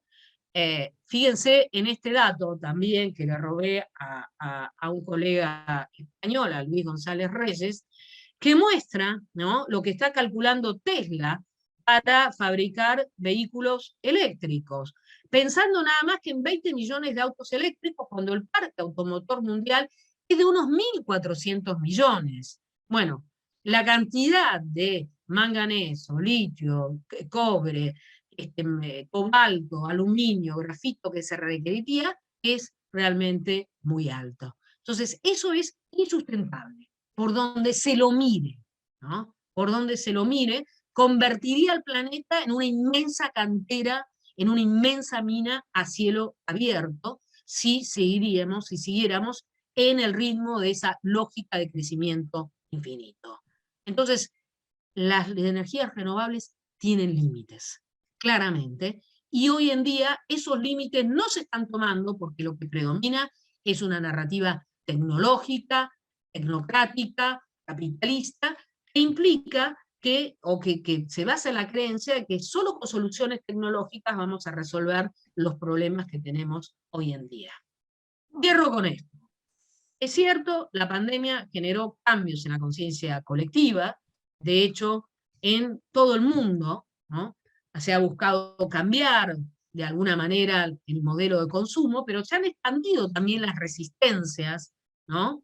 El ambientalismo popular en América Latina tiene hoy, bajo diferentes nombres, es protagonista de muchas luchas contra diversas formas de neoextractivismo, pero también las narrativas relacionales se han expandido. Hoy se defienden ecosistemas, el mar, los humedales, ¿no?, los glaciares, son ecosistemas comprendidos en sí mismos, ¿no?, y no como partes, ¿no?, o en una visión mecanicista o en una visión parcial. Es una visión holística la que está detrás de muchas luchas que hoy se dan también cada vez más en las ciudades.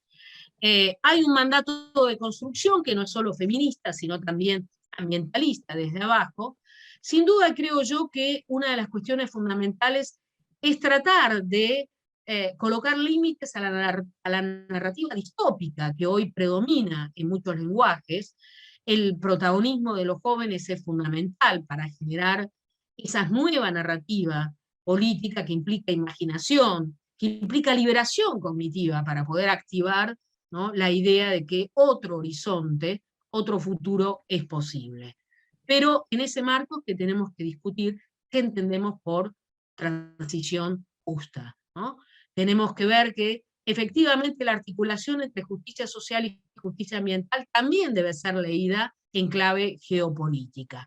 Y para ello, sin duda, hay que determinar, o en todo caso, movilizar cambios al interior de nuestras sociedades, porque estas discusiones no están presentes, están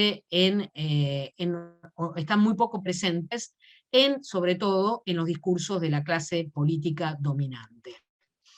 Cierro con esto. ¿Por qué insisto tanto con la cuestión de las narrativas relacionales respecto de la transición? Porque yo creo que son una puerta de entrada, creo que son un portal, ¿no?, que genera ese proceso de liberación cognitiva que hace posible pensar que un cambio, ¿no?, que el cambio se puede dar y que ese cambio sin duda es producto de la acción colectiva, no de la acción individual, ¿no?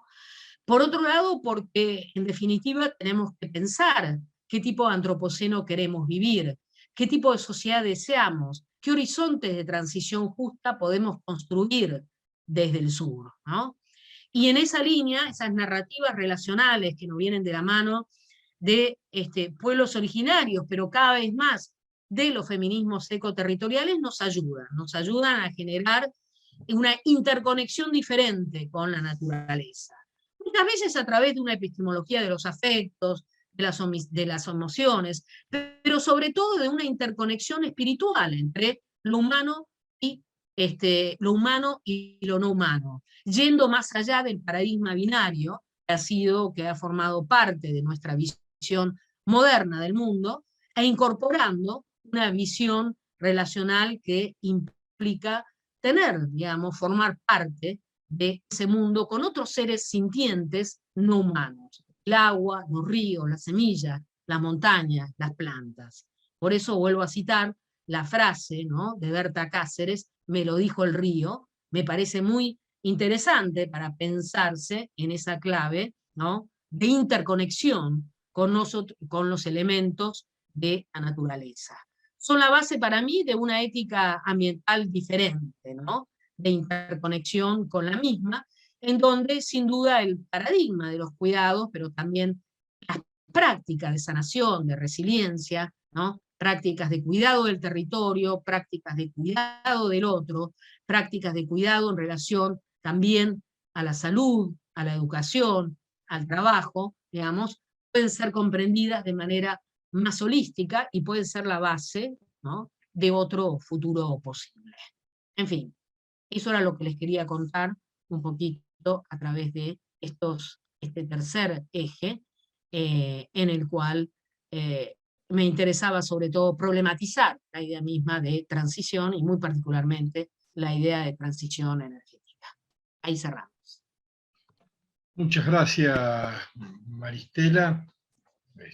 Sobra que diga que ha sido una exposición extremadamente rica, consistente y que lleva a la reflexión en muchos niveles. Veo que hay muchos comentarios en el chat, algunos proponiendo una discusión, no solamente aprobando, y quizás sería interesante si Ceci nos organiza un poco esto para tener un rato de conversación. Sí, perfecto. Tal cual, hubo muchos intercambios, preguntas y también Maristela, desde el lugar de cada uno, de su referencia de país, también algunos ejemplos y algunos intercambios de todos los participantes. Bueno, hubo alguna coincidencia también de la posición desde Venezuela, ¿no? Comentaban que la Amazonía venezolana, donde ahí está el gigantesco crimen ecológico, en una zona El arco especial. minero del Orinoco. Sí. Exacto. Llamado el arco minero. Nos dice uno de los participantes que, bueno, los indígenas son desplazados, asesinados, esclavizados, pero los intelectuales latinoamericanos no dicen mucho sobre lo que está pasando en Venezuela. Y bueno, la relación con el extractivismo, cómo veías y qué opinabas sobre esa situación particular. Yo tengo varios colegas venezolanos que trabajan sobre estos temas, entre ellos Emiliano Terán Mantovani, es quien dirige el Observatorio de Ecología Política en Venezuela, y también Edgardo Lander viene trabajando mucho sobre estos temas, así que participo de estas discusiones, que ponen de relieve efectivamente la expansión del neoextractivismo en todas sus dimensiones en Venezuela, no solo el extractivismo petrolero, sino el extractivismo minero en esta zona del arco minero, y también la emergencia de nuevas formas de territorialidad criminal a través de lo que se llama el pranato minero, ¿no? Que el pran es la figura del jefe del clan,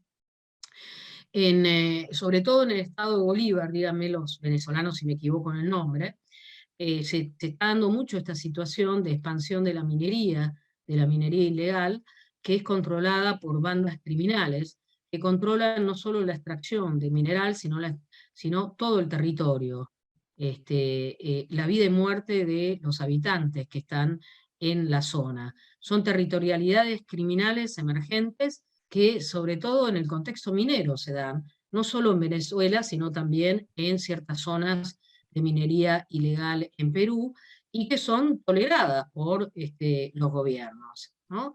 Difícil pensar en un contexto democrático en esa situación de expansión, ¿no? de nuevas territorialidades criminales. Así que, bueno, los progresismos en ese sentido no han sido una excepción, pero bueno, hay que comentar que también durante el ciclo progresista, más allá de las similitudes en relación a la expansión del modelo extractivo, también hubo diferencias con las distintas formas de democratización. Bolivia es un ejemplo extremo, es un país que hizo una redistribución del poder social, ¿no? A través de Evo Morales, fue un gobierno que expandió la frontera de la democracia, pero al mismo tiempo expandió la frontera del neoextractivismo, y también en ese sentido avasalló los derechos de pueblos originarios. E inclusive hizo el pacto con la élite cruceña dedicada al agronegocio, y permitió que ésta expandiera el agronegocio y deforestara de manera indiscriminada. Entonces vemos que esas tensiones y contradicciones son propias de todos los gobiernos, sean, digamos, más o menos democráticos, tengan mayor o menor voluntad de incorporación social de las poblaciones, ¿no? Y en el marco actual, en el cual en América Latina vemos que, podríamos decir, el escenario político es diferente al que veíamos hace 10 años, en ese escenario político en el cual coexisten gobiernos de extrema derecha, fascistoides como el de Bolsonaro, o progresismos débiles como el de Argentina y el de Bolivia, y gobiernos neoliberales, o progresismo de nuevo cuño como puede ser el de Chile, todavía vemos que no hay un cuestionamiento radical del extractivismo, sino que se sigue fomentando al mismo. No está claro que Boric en Chile, más allá del destino que tenga la Constitución, cuestione en ese sentido el extractivismo, si bien tiene un proyecto de transición, y el único dirigente, podríamos decir, con posibilidad de llegar a gobierno, que tiene un plan que cuestiona abiertamente el extractivismo, es Gustavo Petro, ¿no? que no sabemos si va a llegar a la presidencia de Colombia. La candidata a vicepresidenta, además, es Francia Márquez, que es una activista afrocolombiana que ha tenido un gran protagonismo en las luchas contra la minería en su propio país, y que ha sido además amenazada de muerte en reiteradas oportunidades. Así que bueno, esto para decir que efectivamente no se trata de demonizar a los progresismos de ninguna manera, porque muchos de ellos han tenido programas democratizadores, pero sí de señalar sus fuertes contradicciones, porque sin duda la expansión del neoextractivismo viene de la mano de menos democracia.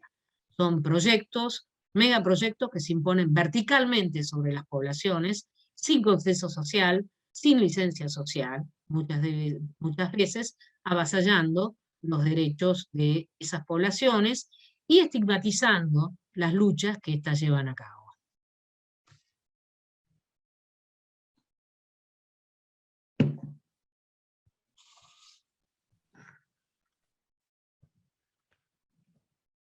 Bueno, alguna otra pregunta, Maristela, ¿qué le falta a estas propuestas ecoterritoriales para poder llevarse a la práctica?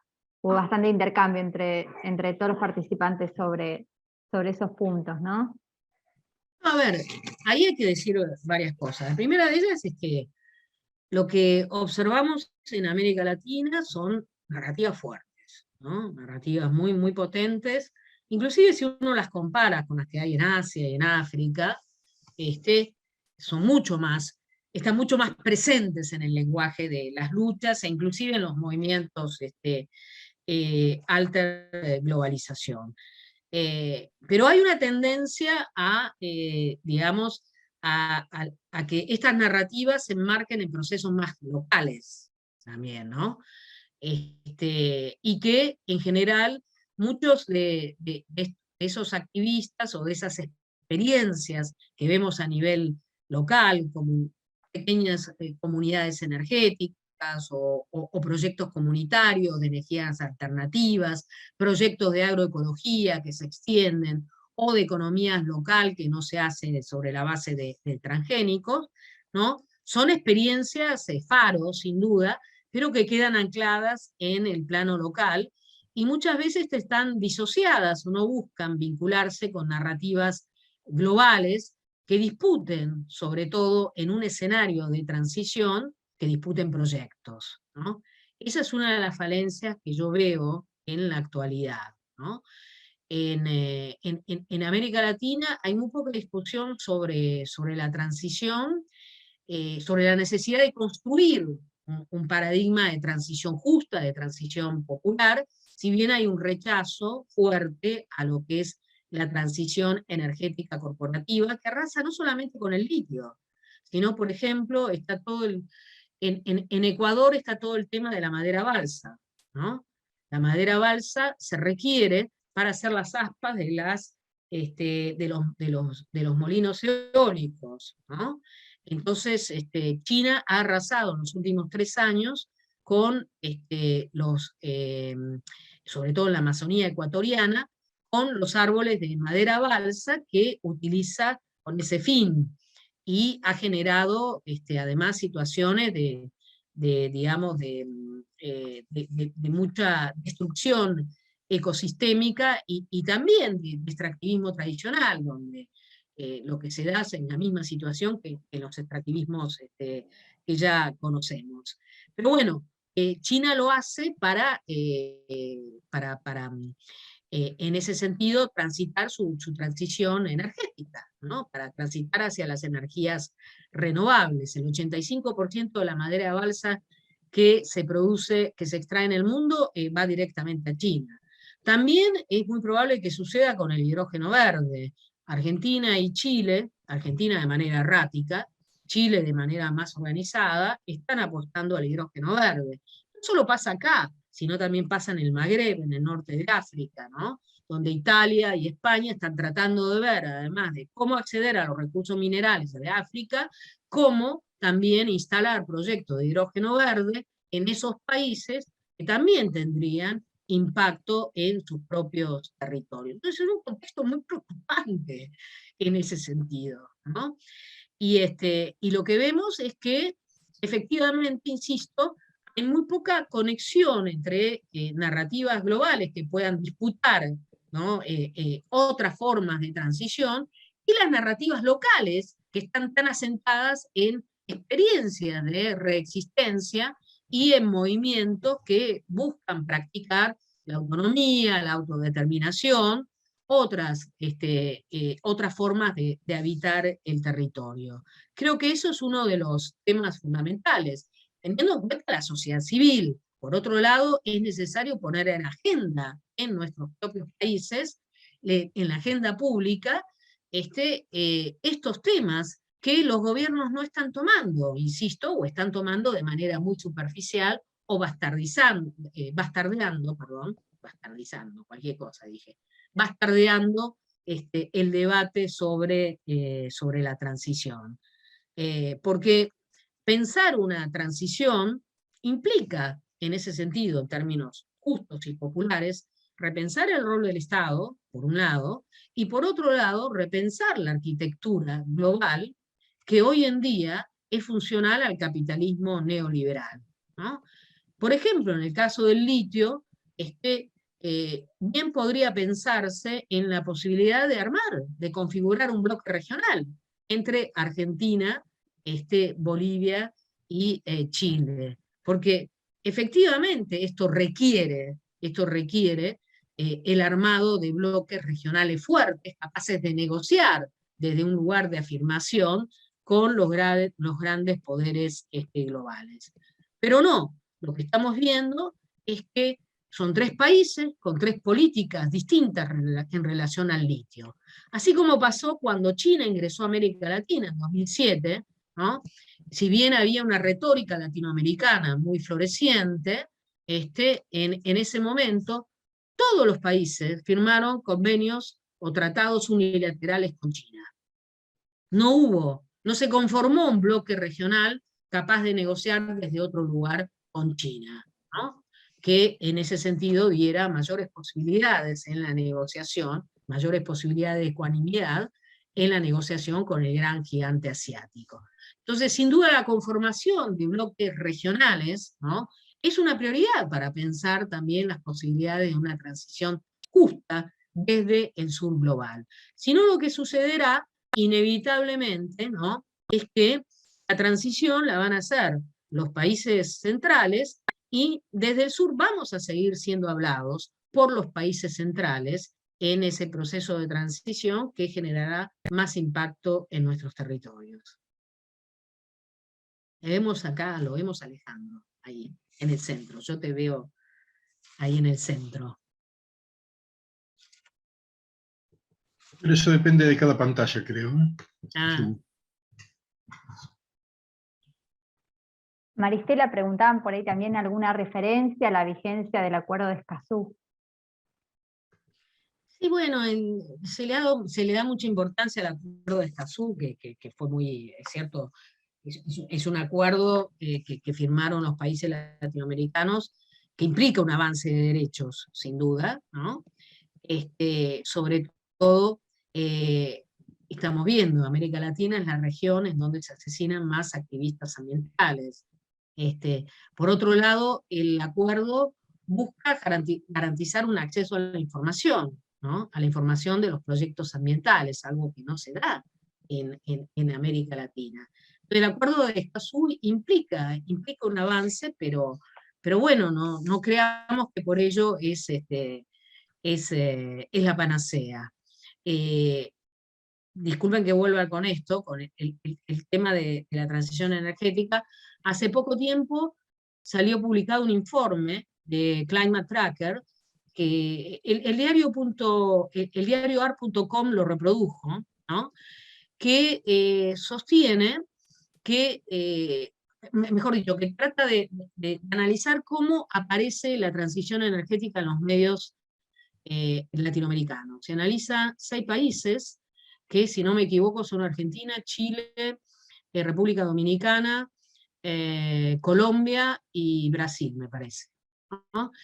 Y lo que sostiene, y eso es importante también para compararlo, para tenerlo en cuenta en el marco del convenio de Escazú, que los medios latinoamericanos presentan a la transición energética como una oportunidad de nuevos negocios, ¿no?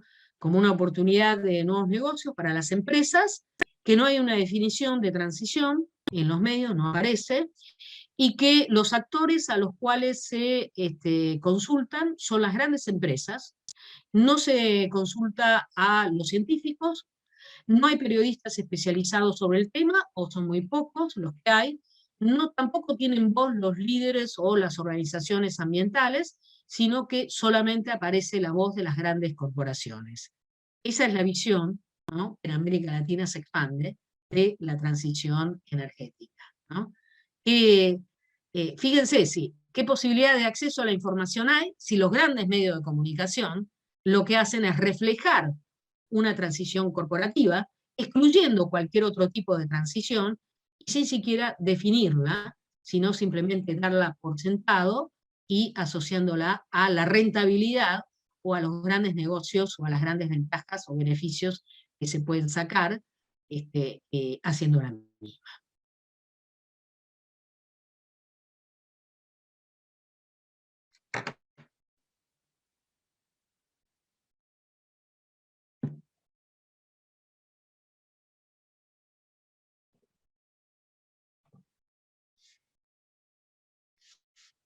A ver, voy a buscar qué hay en el chat.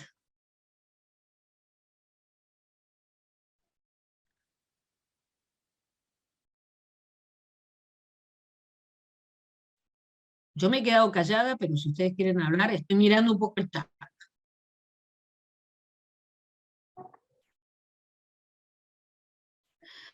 Acá me dice alguien, el proyecto bolivariano fracasó porque la competitividad de países hermanos fue superior a la complementariedad de la que habla Maristela.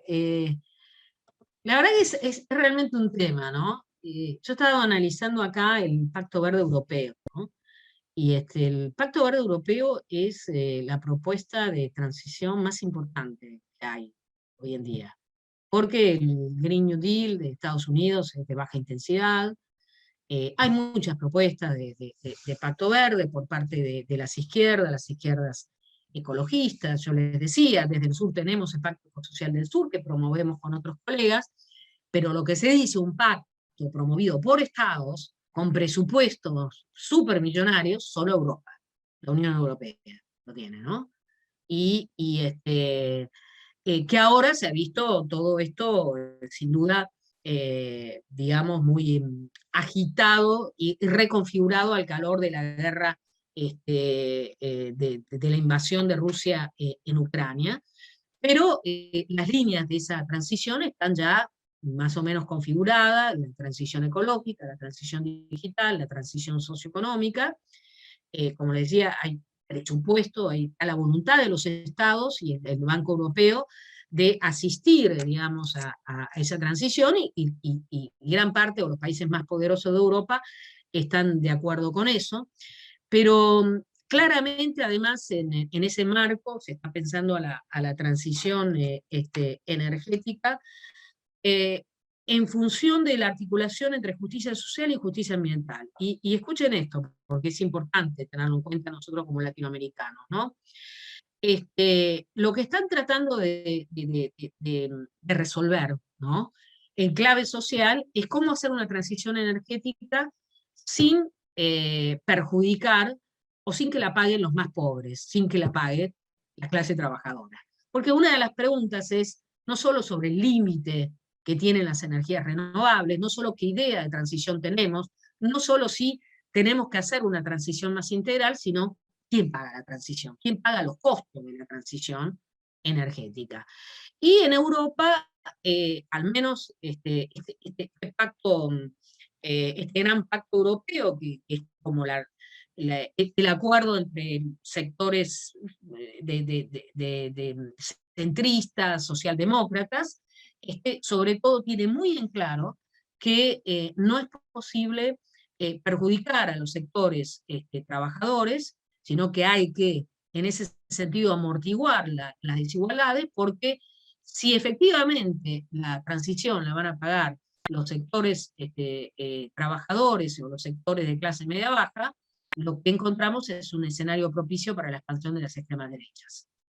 Entonces, entre el Brexit, la expansión de las extremas derechas, el aumento de la desigualdad, la pandemia, ahora la guerra con Ucrania, todo eso digamos, ha tornado mucho más complejo, ¿no?, este panorama. Pero lo que uno ve es que además de ese proyecto que es sólido, que efectivamente no es greenwashing, pero tampoco es la alternativa ecosocialista, ¿no?, hoy en día Europa está desesperada por acceder a recursos energéticos, pero absolutamente desesperadas. Entonces hay una serie de políticas que se están multiplicando hacia el sur global para poder extraer más recursos, ¿no?, lo más rápido posible. Porque en Europa esos recursos llamados estratégicos o críticos no están, están en el sur global, ¿no? Y bueno, todo eso genera grandes problemas en África, en Asia y en América Latina.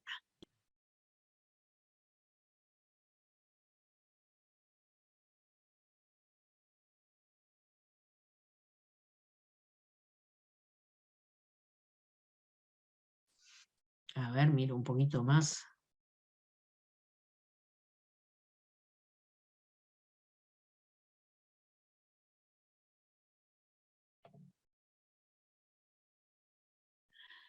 A ver, acá me pregunta sobre el programa de empleo verde que promueve la OIT. No, a ver, no sé si lo que estamos hablando tiene que ver también con la transición justa. Porque la noción de transición justa, esto también es interesante que por ahí que lo tengan en cuenta, y me están comiendo los mosquitos acá, ¿eh? La noción de transición justa viene de o fue acuñada por los sindicatos canadienses y norteamericanos, hacia finales de los años 90, con la idea precisamente de articular lo social y lo ecológico en el marco de la transición, ¿no?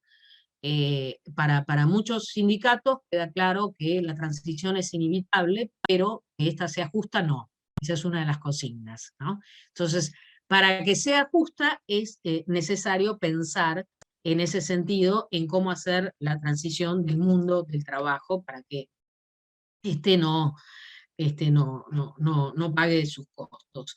Y lo interesante es que esta noción ingresó muy rápidamente a organismos internacionales como la OIT, ¿no? Pero también inclusive se incorporó en la COP, ¿no?, en la conferencia de partes, como una noción fundamental para pensar el escenario global de transición. Insisto, de todas maneras, es una noción que está pensada desde el norte global sin contemplar lo que sucede en el sur global, ¿no? Es una noción que busca integrar al mundo del trabajo, pero no a los pueblos del sur. Y en eso la OIT, sin duda, lo asocia más el empleo verde al empleo decente y a la reconversión laboral de ese mundo, no lo está pensando en clave geopolítica. Bueno, creo que ya estamos en hora, Maristela, más la diferencia de horario que tenemos contigo hoy.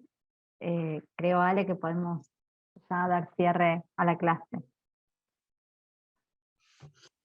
Bueno.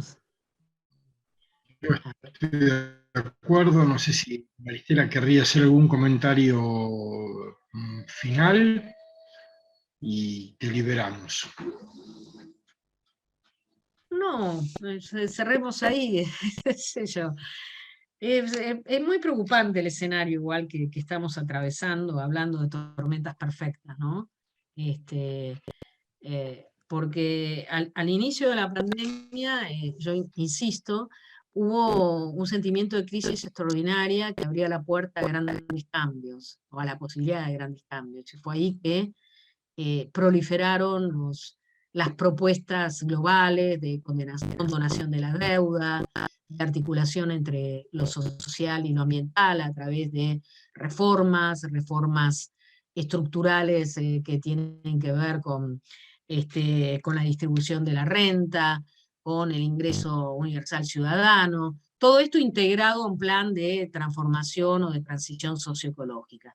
Yo siento que todo eso se está perdiendo, ¿no? Que se está perdiendo y que estamos transitando de un escenario de coyuntura extraordinaria como el que fue la pandemia, a un escenario de sobredeterminación en el cual los planetas se están alineando de manera muy negativa, ¿no? A la pandemia, a la crisis climática, al ensanchamiento de las desigualdades, ahora llega la guerra, ¿no? Estamos muy alerta a eso, pero al mismo tiempo muy alertas también al hecho de que de todas maneras las luchas continúan y que los procesos emancipatorios desde abajo y las narrativas de transformación, digamos, siguen teniendo un impulso importante. Ojalá que desde las sociedades podamos darle un impulso y podamos convertirnos en interlocutores en este proceso de cambio. Porque bueno, estamos navegando en aguas turbulentas, no nos tocó otra época que esta, la de una gran crisis civilizatoria, y creo que más allá de esta tormenta perfecta que parece haberse configurado, en el horizonte hay alternativas societales, y es necesario disputar por ellas. Maristela, muchísimas gracias. Como dicen muchas y muchos en el chat, excelente presentación. Un lujo y un placer una vez más contar contigo en este curso, y esperemos volver a vernos el año próximo con la nueva promoción. Gracias a todas y a todos. Que tengan una linda semana. Nos reencontramos el miércoles próximo. Gracias a ustedes. Nos vemos. Buenas noches. Nos vemos pronto. Chao, chao. Chao, gracias.